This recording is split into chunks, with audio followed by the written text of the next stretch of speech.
bunge konyo mang'eny.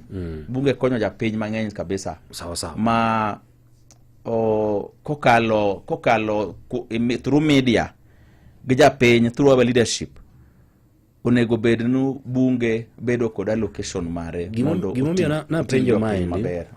Nitiere cases moko mwaseneno kata mana Nairobi kaendi bunge la mwananchi ma Jakaranda. Kamano. Ka samoro polise biro kamano to giringo mako madhiyo.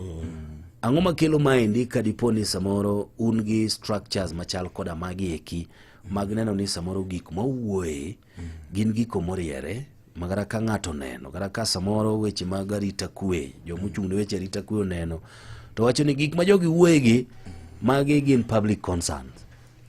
Erokamano. To kwena yany ma samoro nyalo miyo trigger meko maru.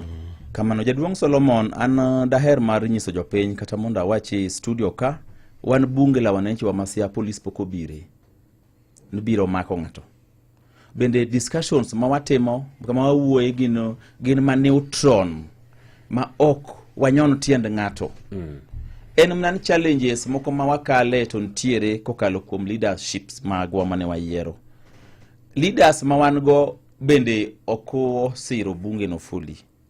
Nikech a leader wan kod kind of a leaders ma okodwar ni japiny bende bedo kod ground. What do you mean ni okosiro? Okosiro means na ka discussion moro seche moko udhi uwe ma neutron ma seche moko tenre gweche mag dongruok i office mar a leader.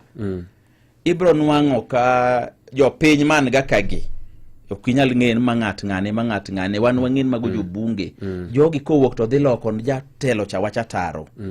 Ningen ka wuono jobungo goyi saidi wacho mna ndara kulos osuptal onge yath ting'en japiny to wacha dier ma en adier ma kata jatelo ni ong'ene na dier to nikeche ng'at motero wache ng'ama ochiemo thuru jatelo cha. Okay. Odwan mondo kik fora moro bed ga mopogre gi mar leadership gi cha. Kwa hivyo seche miwacho maendi ma sir mane miwuoye?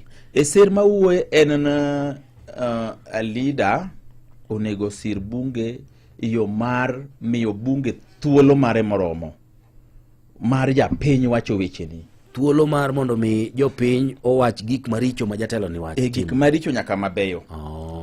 To nikeche seche ma japiny wacho maricho nyaka mabeyo